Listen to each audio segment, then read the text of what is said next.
Kia ora, hello, and welcome back to a much delayed update, I guess. This is a bit of layout, a bit of rolling stock, and yeah, I hope you enjoy. Once I had the paints out, I decided to have a look at weathering the roofs on some of my coaches. So these first two on the left, you can see are not touched, they're just the plain grey. This Intercity Mark 1 even has the ribbing on there quite nicely. And these are slightly older Rainforest coaches, and as you can see, I've done a bit of dry brush weathering. I used a very similar grey to the roof, but obviously a little bit different just to make sure it showed up. And then using a mostly dry brush, you kind of dip your brush in the paint and then dab it off, so kind of like that. And then doing very quick and very light brushes across the roof. Came up with this, I think, rather nice little effect. Makes it look used, but not like ruined. So you've got the Rainforest, a pair of ex-Works coaches that were used as test coaches for recently repaired locos. So I don't want to go that far because that's got all sorts of moss and stuff on the roof. But this does add a little bit of texture to the roofs, which I think is quite good, because otherwise they're a little bit flat.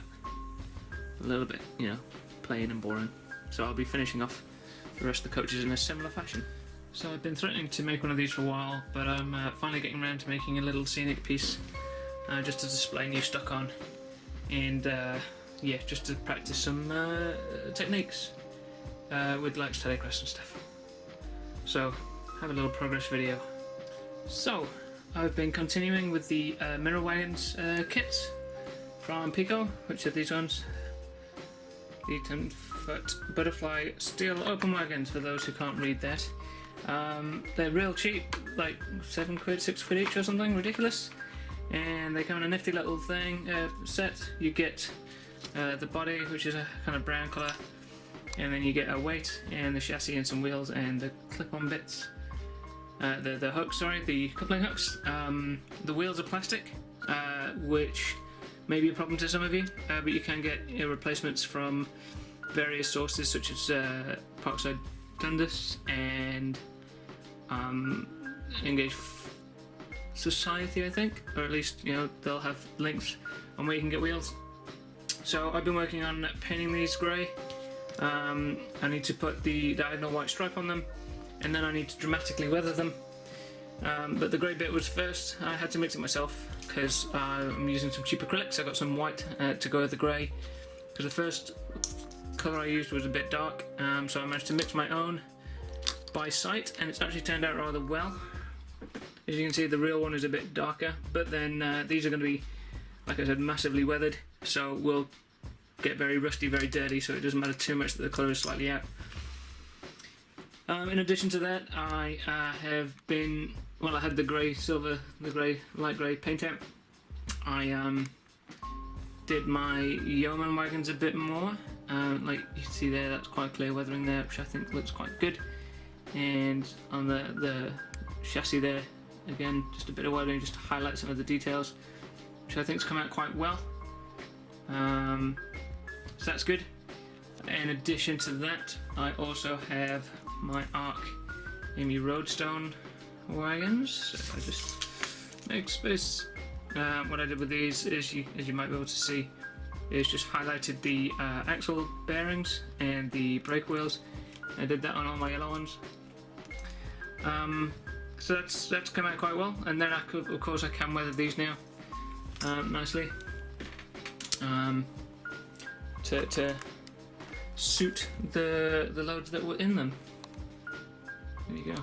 Lots of nice little white spots and handbrakes, or brake wheels, as I should say. Nice. So I'm happy with how that turned out. It wasn't too difficult. I used my very fine brush to just spot on the white paint there. So that's gone really well. Whilst I had the grey paint out, I also decided to have a look at seeing if I could turn this track into a more concrete looking track, which under the light doesn't really turn out too well. What it does do is kind of give it a very weathered look in terms of like if it were at a clay mine, which might be applicable. but not particularly for my layout. So the whole painting that grey didn't really turn out too well. So I'll have to choose a different colour, I think, for weathering the track. What I want, and if I ever wanted concrete coloured track, then I'd probably just get the stuff from Pico Direct. I got some more stock. I got a couple of container wagons. I also got the single 30-foot wagon, which I've been looking at getting for a while, and just another tanker because they came as a set. So this will improve my container loads. I've done a little bit of research, and the 30-foot wagons didn't really last very long. British Rail, the use of containers quickly moved to 20 and 40-foot wagons. I assume there was some very valid business reason for that. I haven't researched into it beyond that. So I've got the paint on, I've got a wall there. I just need to put I might not need capping there actually, because what I intend to do is use, wherever it's gone, a very low profile warehouse thing. I'll put a couple of them in front of here, and then I've got some fencing to put in front of that, and then the track will go in. So this is going to be like a semi low relief kind of forced perspective background flat warehouse. Now this is just like a Wordsworth kit, wordsworth.co.uk. Printed out his ultra low relief factory, I think it's called, or warehouse. I just did it on paper, so it's ultra thin. What I'm going to do the second time round is I've got a couple of cardboard boxes there from cereal, so I'll actually print it and stick it to that. 6 foot high security fencing from Ancorton Models, I think it is, that's got like the barbed wire on top, so I'll put that in front of here, so that should obscure the lack of actual depth, and then I can use that to be my background, and then I'll put the tracks in front, and then we'll keep going with this. I've got an exciting new purchase, or two rather, and these are DCC decoder chips for accessories, and these are good for point motors. So this one looks after 4 and this one looks after 1. I got them from Hatton's because they were like the last few left, and they're really reasonably priced. So I've been looking out for a DCC controller points for a while now, and all of them have been relatively expensive. Not like super expensive, I'll admit, but still a little bit more than what I wanted to spend on them. These are much closer to my budget, or at least I was much happier spending it on these. I've only got 5 points worth. These already have capacitors included, so and a couple of my points are actually doubled up, so one wire would control 2 points, with them being wired backwards to each other for the trailing and facing points. That's great. So I'll be wiring these in, and that will get rid of this rather naff piece of design. So I've got a capacitor here, which I would use. I would plug that directly from the power socket into the black box with the switches on. The switches aren't really well laid out. I drilled this before I really thought about it. So because I didn't plan it out, a few of the wires are quite stretched, and the position of that controller respective to the board is kind of too tight, and it doesn't really give me much wiggle room at all. I haven't really planned out how I'm going to support the digital controller, the Zephyr controller, and the switches, and the Raspberry Pi, and the DCC PC converter thingy from Digitex, the PC3, or the PR3, that's the one, PR3. So all these little pieces need to go on a little piece of board as part of the control panel, and basically isn't enough room, and the way I've got the control points wired at the moment isn't good enough by my own standards. So these will plug into my DCC bus, and then directly into the controller, the point motors, and mean that I don't need as much wire from the point motor to the controller as I do at the moment. It also means there's a lot less wiring. It also means that I can control the points from the Train Driver app on my phone. Because as I mentioned before, I have the app on my phone, which then talks to my Raspberry Pi, which talks to the PR3, which talks to the Zephyr, which then controls the trains. So now, with the new point controllers in place, I'll be able to do that all via my phone, not just the direction and functions of the trains. So, all very exciting. I will implement that and get back to you in a minute. So I have a new loco. This is the Class 87 by Graham Farish in Intercity livery, known as the Royal Scot. No chip, because it's one of the older models that is not DCC ready, so I will have to sort that out at some point. But I got that through the post this week, so I thought I'd show it off.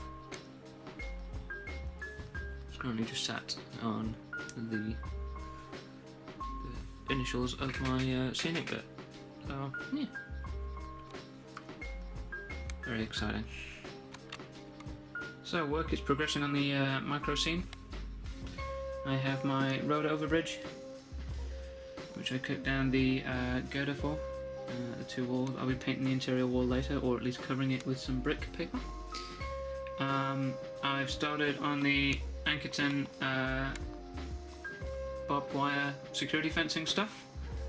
I'm currently waiting to build a building at the end to work out how much further I need the fence to go.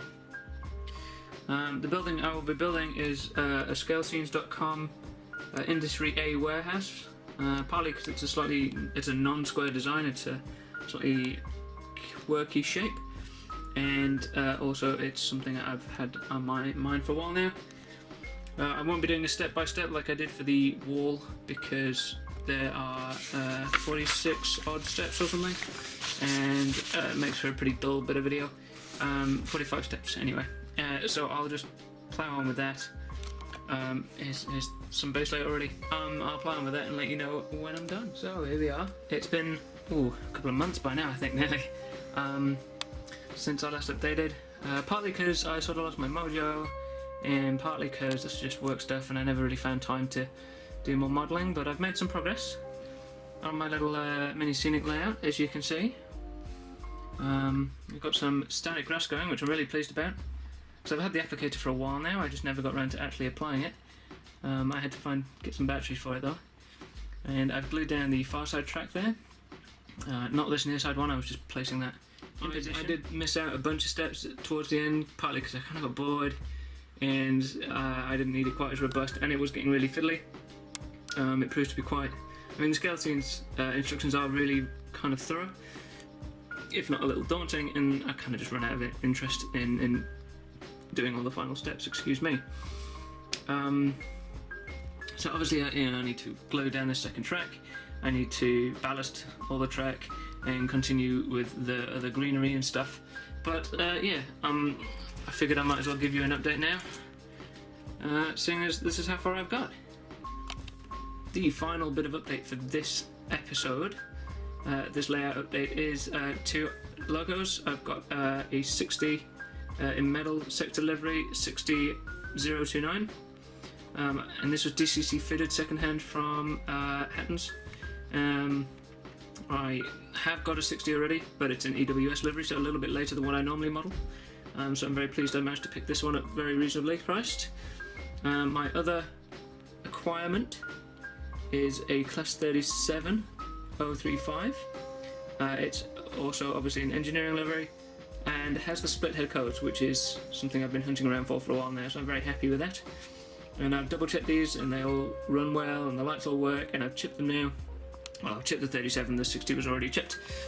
So yeah, that's it for this episode of my updates, this video. I won't be providing a running session because this update has been long enough.